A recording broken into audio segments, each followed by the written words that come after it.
Today is my 40th birthday, April 2nd, 2024, and I'm almost totally alone in life except for my dog. And I thought I'd make this video to talk about it. I think maybe I have one friend who might remember my birthday because her husband's birthday is today also. But other than that, I don't expect anyone that I've known in the past to say happy birthday. I'm certainly not going to get any gifts. I'm just isolated in life. I'll give some advice at the end about ways I found to navigate this. First, I want to share the story of how I got here. I think it's like a millennial woman's story, but hopefully it'll resonate beyond that too. So when I was a kid, I just couldn't wait to get out. Like if you're from a small town like I was, maybe that resonates. I just felt like no one there could see me or truly understand me. And I came from a narcissistic family structure where like my dad was a narcissist and my mom was an enabler and my brother was the golden child and I was the scapegoat. I didn't know that until I was years into therapy in my late 20s. But that contributed heavily because it meant that I totally wasn't seen or recognized or like mirrored in a healthy way. So I remember being suicidal as a kid. I never actually attempted suicide, but I was super depressed and there wasn't anyone around me to provide language to help me even understand that it was depression. But I was smart. I was the number one kid academically at our like tiny, terrible rural school. So that helped me to be seen in a certain way. And by seen, I don't mean like recognized or like applauded or something. I just mean like actually met as another human being by someone else who recognizes your humanity, because that wasn't around. It was just like, it really felt like this. I've described this to a therapist before. It's like this desert landscape. There was just no nourishment of any kind around at all. Also, I was fat and that didn't help. I got a genetic test a few years ago. It said that genetically I would tend to be 5% overweight. You had to be like thin in the 90s and blah, whatever. For real, when I look back at anything that reminds me of the 90s or the early 2000s, that time period, I do feel relief that things actually are better for women than they were then. I don't see a lot of conversation about that because I'm not seeing much support for women generally. It's like sort of like become this forgotten social justice issue. I don't have fond memories of that time. There's like this 90s nostalgia now, and I'm just like, the 90s weren't good. Like they weren't fun. I didn't enjoy being a girl who was growing up in that time at all. But I was going to get out. I was going to leave that small town and go somewhere else. And I did well academically and socially later. I did better because I lost a little weight and was the basketball homecoming queen at that high school. But I was going to get out. I was like, just gonna leave that small town. And I thought of things in that way where it was just like, this is fine for now. These relationships, this person I'm dating is okay for now because I'm gonna leave and go somewhere else. And then I'll find the people that I'm really meant to be with. But even though I left, that still hasn't happened yet. So I was valedictorian at that high school, but again, it was a really bad school. I can't stress that enough. No shade to the people running the school. It's just like, you know what you know. And if you've never left the area and really explored other options or better options, you're not going to even realize that what you're offering isn't a good academic experience. Even though there were like rankings, it was like ranked poorly in the state of Ohio. And I got into Duke University, and that was kind of a big deal because not only did people not really go to four-year colleges at all, almost nobody left the state, and certainly nobody else went to like a prestigious college. I hate Duke. Duke was a terrible place for me. I should have gone to the opposite of Duke, but I had no guidance. Like literally when I got the acceptance letter from Duke, like the folder, my guidance counselor at the high school asked me to bring it in and show it to him because he said he'd never seen one from an Ivy League school before. Duke is not an Ivy League school, y'all. So what are a kid's chances if like your guidance counselor doesn't even recognize that? But I had like my aunt had an impressive like academic career and a career as a professional. So there was like a little bit of guidance within my family. My parents had gone to Ohio State University and met there. So they had 4-year degrees from there at the time. But it just wasn't, it just felt like it was me figuring things out mostly on my own. And with the knowledge and the skills and whatever the life experience that I had at age 18, Duke was the best option. But really, it was kind of the worst option. So this would be a topic for a whole other video, but I do not recommend going to Duke University, especially if you're a woman. They don't treat women well, and that hasn't changed based on what I've seen. An interaction that I had with them as recently as 2 years ago. It was actually on my birthday now that I think about it. Rape culture there was terrible. It's not a good place generally. It's not a progressive place. And it's a terrible place for women. I got even more depressed while I was there, and I was raped while I was there. And I gained a bunch of weight like senior year because of the rape. I didn't understand this at the time, but it was totally a response to the rape. It was just like, I wanted to be like, food was a comfort, so that was part of it. But also, I wanted to make my body repulsive to men because there was something going on psychologically that made me think that that would make it less likely that I would be sexually assaulted again. It doesn't work like that, I've learned since. So I'm like amazed that I made it through with like paucity of any kind of support whatsoever I had at that time. My parents did pay for most of my education, except for at one point when my narcissistic father got angry with me and just cut me off. That was a whole other thing that I could talk about in another video. But I was fortunate enough to come from a family that did have the means to pay for an education at a school like Duke if my father chose to pay it, which he did most of the time I was there.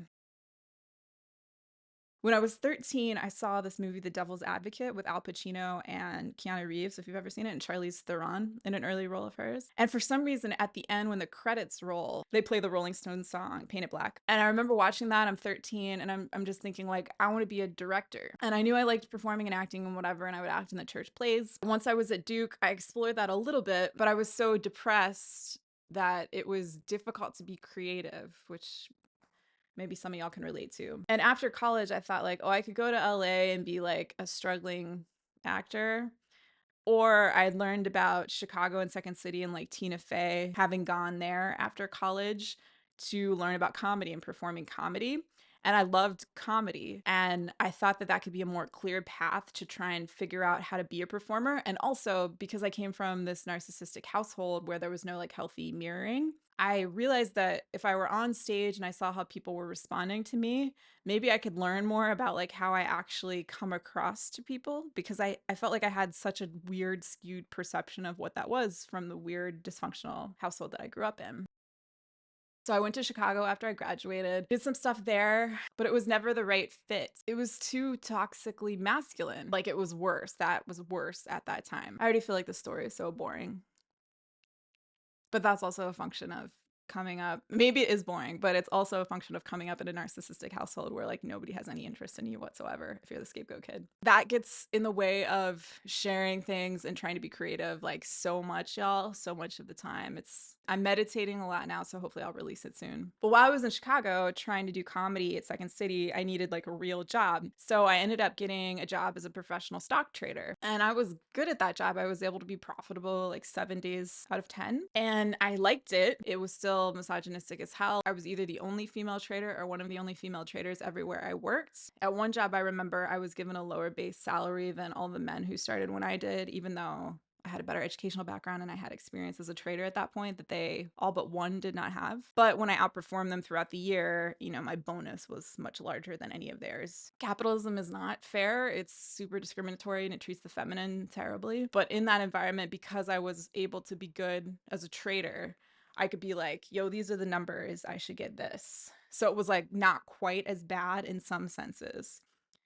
But at the same time, I realized like, oh, this entire structure, like literally the capitalistic structure, first of all, it's a manufactured sense of the zero sum. It's set up so that if I make a dollar, somebody else lost that dollar. And it's stupid. It doesn't make any sense because money is totally made up. Governments just print money. It's a construct. They're just these weird gatekeepers. And historically, they're all men. In the US, they're white men. That's the way the system is. So we have the working class struggling and then other people not struggling. And it just made me realize being in that environment that like, oh, this system doesn't actually care about achievement. I came through school, I went to what was supposed to be a great college, and like I got good grades and blah, whatever. I did all the stuff you're supposed to do, but this job still paid me less than the guys that I started with. And why is that? Oh, it's because the system devalues the feminine. It devalues women. So that was like the beginning of starting to think about like, oh, wait, this system is fucked. Like it doesn't make sense. And I was doing comedy, but you know, like I wrote a sketch. It was just a sketch called Mime Brothel. There's this old guy that goes to this brothel and you think he's like a pervert or something. He goes in and then like you think he's going to see a prostitute, but the prostitute is like picking a daisy or like trapped in a wind tunnel. Or it was this really dumb sketch, but it actually played well on stage. And then you find out that the guy was just there for silence. He gets really upset when one of the mimes speaks. It was this weird absurdist kind of thing that also was feminist, but I didn't think in terms of feminism at that time. That was cool, but like I don't know how many people saw that. Like there was a fair turnout, maybe 50 people saw it or something. So I also started thinking about like making things that were able to be seen by more people.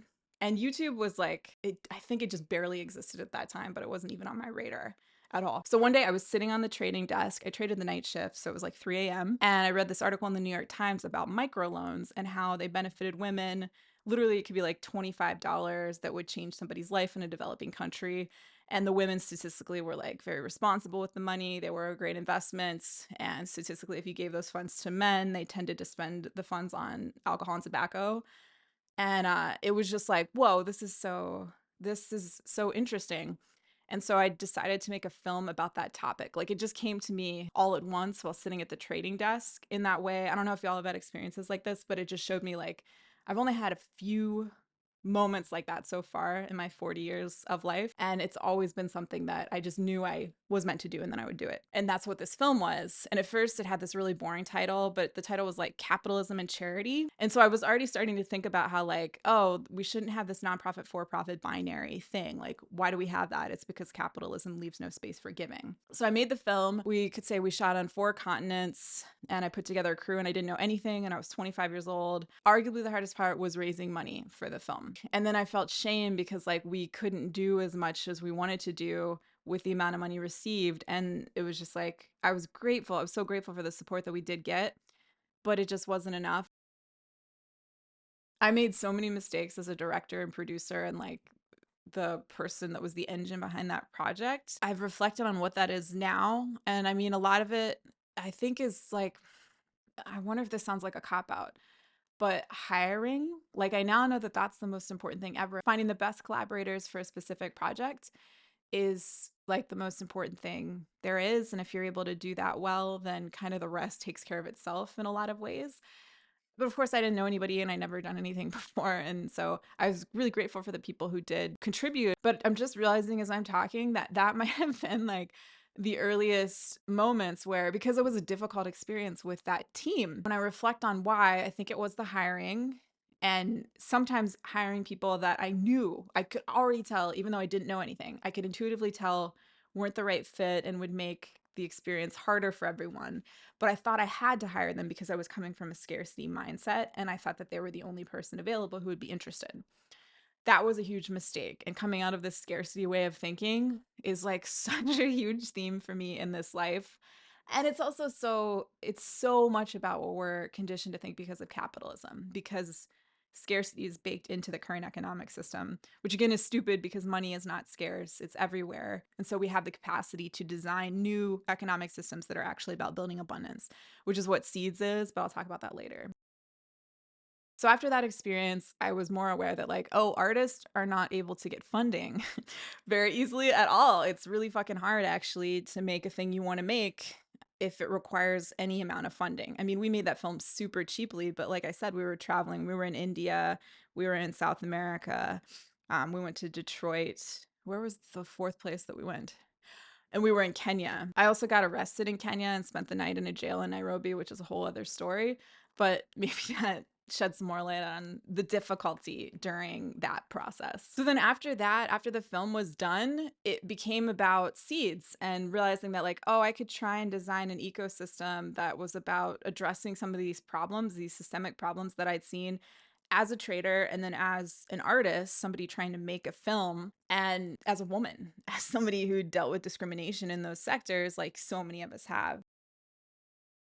I didn't know this at the time, but I mean, that's been a long ass journey. When I discovered cryptocurrency and got more involved in cryptocurrency and Ethereum was introduced, which made it easier to build your own cryptocurrency project, it was like, oh, that's the missing piece. And so Seeds introduced our cryptocurrency, also called Seeds, in 2017. So, what I'm trying to get at, I guess, is that it's been this long path in this other direction because I was interested in film and performance and comedy and writing. But it was like I discovered that, oh, wait, this money system is fucked up. And that has to be fixed first so that more of us can create and not have to deal with the problems that I had to deal with just trying to make something. So that's what Seeds is working to do. It's working to transcend the zero sum extractive capitalistic ecosystem by building abundance through giving. Because when you help someone in need through Seeds, you get Seeds cryptocurrency and thanks. So it's like net neutral for you. It doesn't cost you anything. And then if Seeds go up in market value, which they have a fuck ton over the last 4-ish years, then you can build additional wealth because you gave. Like, I understand that this had to happen in this way. I feel like I'm still on the path and I'm still doing what I'm supposed to be doing in this lifetime. I guess I just thought that I'd have more support by now, now that I'm like officially middle aged, and I don't have that. I have learned the lesson, like, hiring is the most important thing. Don't date the abusive boyfriend. I've only dated men, first of all. I've never dated anyone who made my life easier and better. And I don't think that's so atypical for women, especially women my age or older. So at a certain point, after the last boyfriend had sexually assaulted me, that was particularly heartbreaking because he knew about the earlier rape. And anyway, I just reached this point. I didn't set this intention or anything, but I was just like, I'm not messing around with that until I've healed. Like, I'm not going to try and date anybody or have any sort of like romantic sexual activity, whatever, with anyone until this is healed. And y'all, that's been almost 8 years. I've been celibate for almost 8 years. And I never set out with that intention. It just happened. And then at the same time, my spiritual life has developed more because I discovered Vipassana meditation and I started doing more courses. I'm doing a Vipassana self course as we speak. Actually, this is day 5, but I just thought it'd be fun and interesting to actually record this on my for real birthday to share these thoughts. And that's coincided because, like, just being celibate helps you with your spiritual development because there's less craving that gets in the way of meditating. It was like I reached this point where I understood, like, okay, I can't continue to have these relationships that are essentially mimicking my narcissistic father. Not all of them, of course. And it's not like I've never known nice people or like had a caring relationship ever. But in most situations, I was drawn to the narcissistic person who then treated me poorly. And I would date that person for way too long. And that repeated over and over again. And it got subtler over time. For example, this might sound crazy to some of y'all, but if you're thinking about spirituality and you're thinking about your own path, the spiral course of progress, maybe this will resonate. But for example, when I was raped when I was a teenager and also in my early 20s, those were worse, like more blatant, more violent. When I was raped in my early 30s by the last person I dated, it was a subtler form of rape. It was still clearly non-consensual. He still verbally acknowledged that he knew it was non-consensual. But what I'm trying to say is that I did see, even as like bleak or dark or whatever as that sounds, it was like I was making progress because I was dating someone who was slightly less horrifically shitty than the earlier person, if you know what I'm saying. So it was a process, you know, like when you grow up in a house like that with a narcissistic parent, you're used to thinking a lot of things are your fault that aren't actually your fault if you're the scapegoat kid. So it was a lot of years of unlearning that and learning that, you know, it wasn't me. It wasn't my behavior. It wasn't some deficiency in me that was responsible for this bad situation. The other piece of this that I learned from a therapist that I saw starting in my mid 20s until I was like 32, she wasn't a great therapist. It was more scarcity thinking where I didn't have anybody else. But one thing she said that made everything worthwhile, frankly, was she was the one who made me aware of the scapegoat situation in my family of origin. She was the one who made me understand that my dad was a narcissist or my mom was an enabler. And when I started researching that, it was like my family was like a textbook case. It couldn't have been more obvious. And eventually I went no contact with my family of origin after trying everything else. And what I'm trying to say is, like, I understand that that was on the path, right? Like, I had to come out of, in any way, putting energy into those draining, dysfunctional relationships with people who weren't loving to me. I had to set boundaries around that so I could start really properly healing and accelerate my healing. And then my thought was that, like, on the other side of that, I'm going to find my tribe. I'm going to find creative collaborators who are really able to see the vision that I have and are into the ideas I'm sharing and want to support that. And a romantic partner seems like that's in the works too. I've had like past life regressions that seem to indicate, like, I feel like I know who this person is, y'all. I want to say their initials just because it'd be fun if it does actually happen. Oh, okay, this is so embarrassing, but yeah, it's a semi-famous actor slash director, and I've thought that it was this person for 5 years. It hasn't changed. I haven't stopped thinking that, and their initials are MM.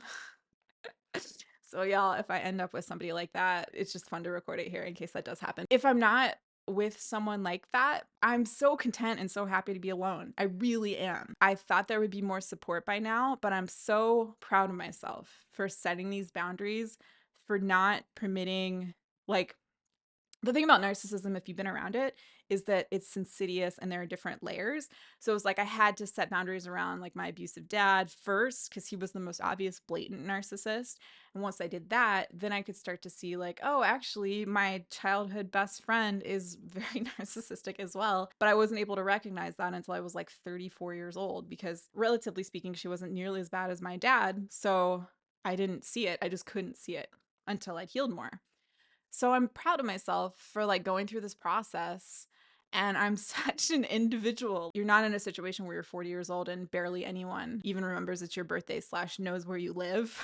Like, so few people in my life from my life before, barely any even know what city I'm in right now. I'm in Portland, Oregon. And I came here because I just decided that I wanted to come here for the winter because I thought the people were nice. So like I can do stuff like that and that's cool. And I'm grateful that I can do stuff like that. That's like aligned with the type of life I want to live for sure. I had to set the boundaries around the narcissism, and then a bunch of people fell out of my life because what I hadn't realized before was that virtually all of them had narcissism to some extent.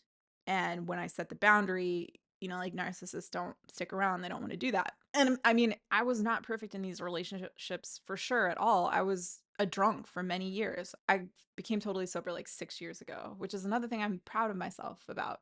God, this is too nonlinear, isn't it? I got sober, not coincidentally, almost exactly when I left my family. When I set boundaries around their behavior and went no contact, then suddenly my business started doing way better, like within a month. But I guess I thought that by now I would find my tribe, at least one person from like my soul group that seems like they're going to be somebody I'm going to go through this life with. And I don't feel like I've met any of them.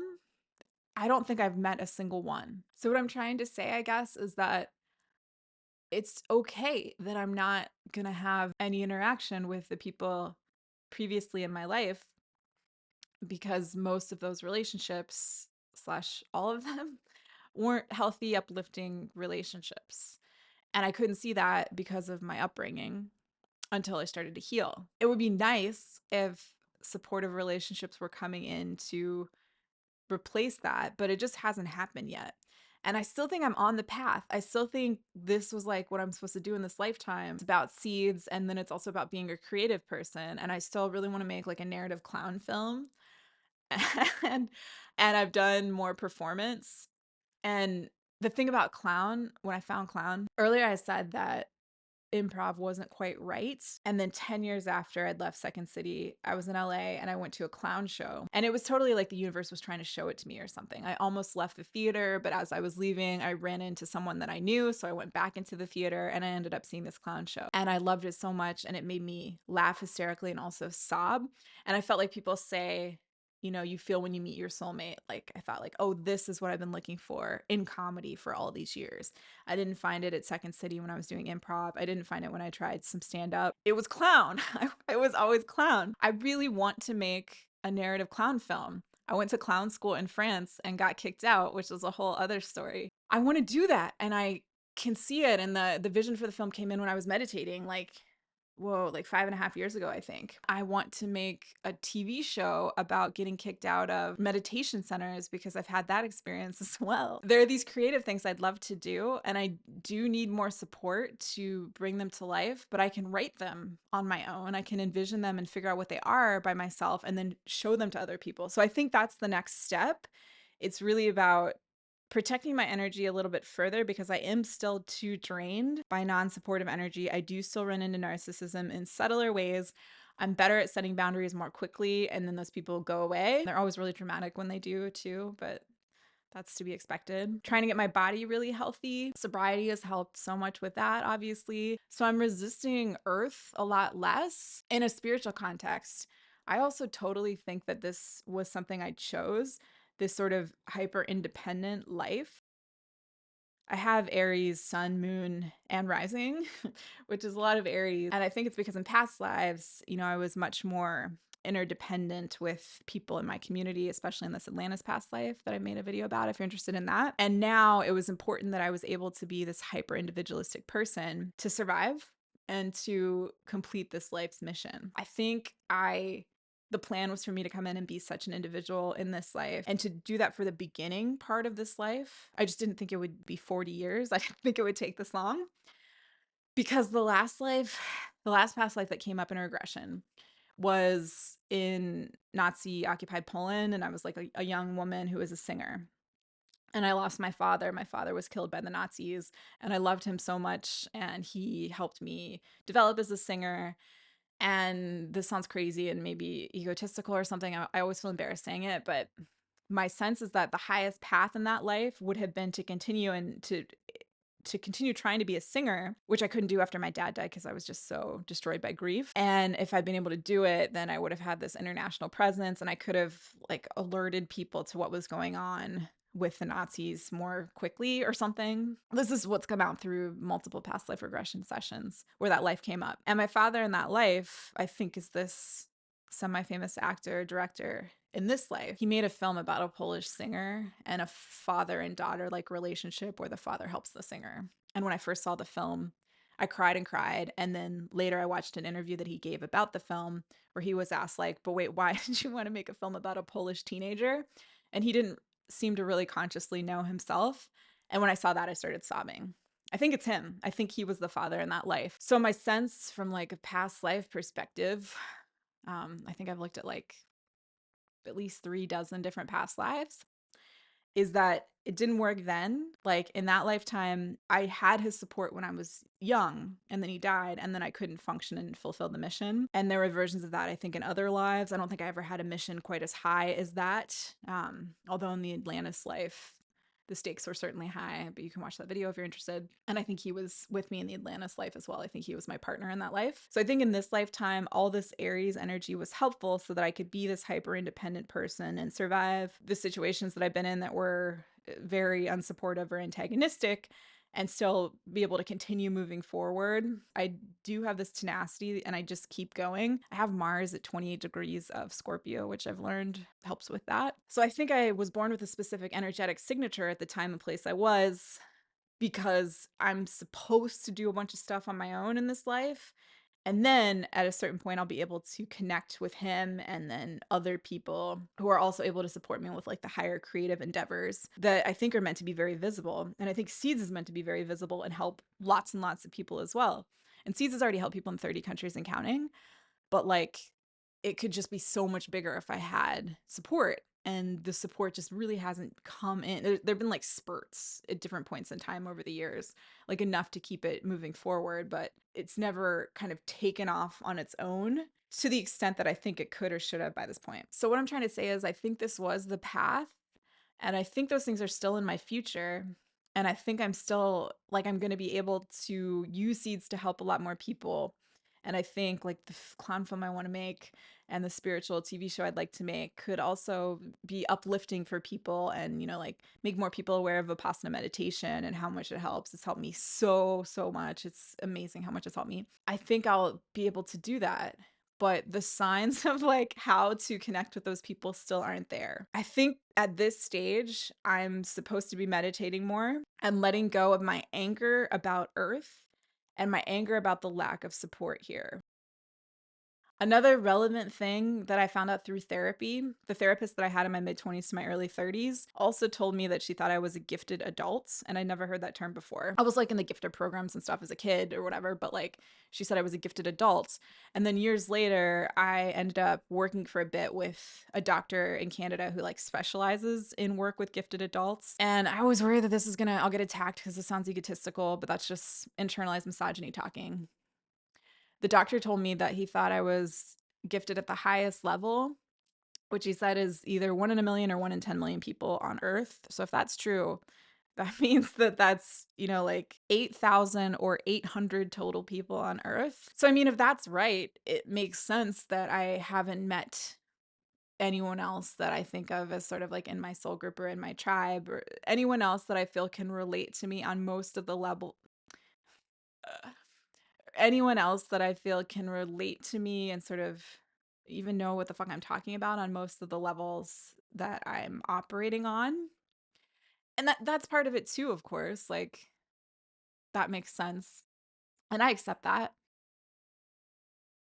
If you find yourself in a similar situation where you're just much more isolated than you expected to be, one thing I would advise doing is Vipassana meditation. It helps so much. It clears out the negative feelings that can be barriers to connecting with others, that can keep you from seeing like why this is happening. I do feel like I have a good understanding of my path and what's going on, and I think the Vipassana is like a huge part of that. And then the other thing is recognizing the freedom that you have as an individual to determine your own life. For example, like 4 years ago when cryptocurrency went up a lot, suddenly I had way more wealth and I ended up living in this 3-bedroom house in the Hollywood Hills that like had just been vacated by a movie star that you've heard of, who was in the news a lot a couple years ago. And it was crazy. I just lived in there by myself with my dog, and it had like a pool with 2 fountains, whatever. It was a beautiful, the courtyard was really beautiful and stuff. And it was just like, holy fuck, like that happened so quickly. I had been struggling with seeds for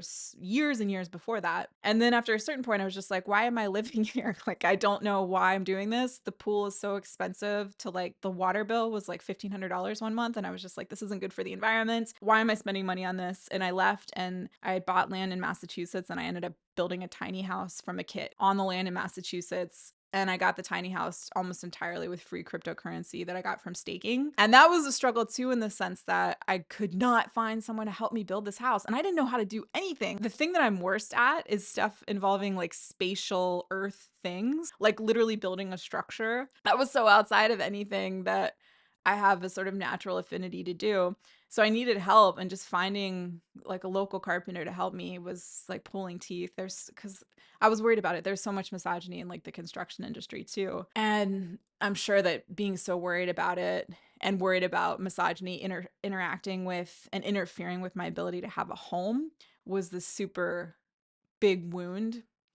And so, of course, because I was vibrating at that level, that's what I ended up finding. And then I decided to come to Portland for the winter, like I said, because the people here are nice, and I never lived in the Pacific Northwest. So, like, I rented this little house. Don't judge the decor. This isn't my aesthetic. I love that I can just pick up with my dog and go, and I can create, I can take time to do a Vipassana meditation self course like I'm doing right now. My hope is that through doing this, eventually the work I'm doing with seeds will free more and more people from the confines of the old economic system, so more of us can become creators and we can receive the support and resourcing we need to be creators without having to worry about raising money all the time. I feel that I'm on the path.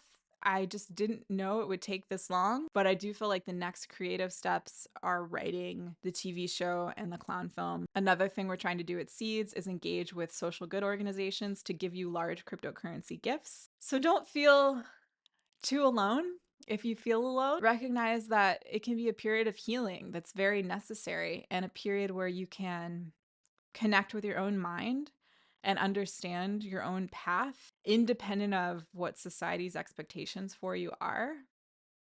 I did freeze some eggs when I was 36. I was fortunate to be able to afford to do that. Side note, it was such a racket. I was so angry that like it's such a for-profit fucking gross system, at least where I went, where they were clearly taking advantage of like vulnerable women and vulnerable families and charging way more money than I think it's appropriate to charge. But I did do that because I wanted to preserve, I guess, the possibility of having a biological child. But literally just coming up to this 40th birthday, I realized like, I think I just want to be a nun. Like, I want to meditate a lot. I'm finding in doing this self course that I'm in right now, there's an app that you can use to do it after you've already done a Goenka course. I'm finding that I could live this way and do my work and I'll be so much happier. Like it seems very feasible, and I think that's what I'm supposed to do.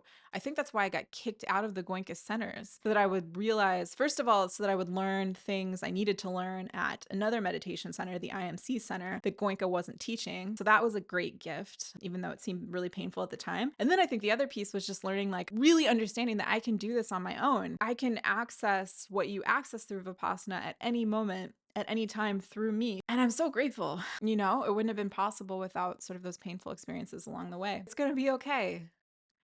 It's going to be, I just got to chill.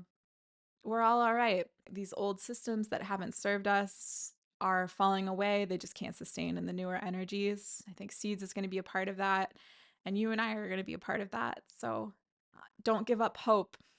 Uh, Try Vipassana meditation if that resonates. It's helped me more than anything else in the world. I appreciate you, and you should appreciate yourself. And as we do that, more and more people who can see us and recognize what we have to offer will appreciate us as well.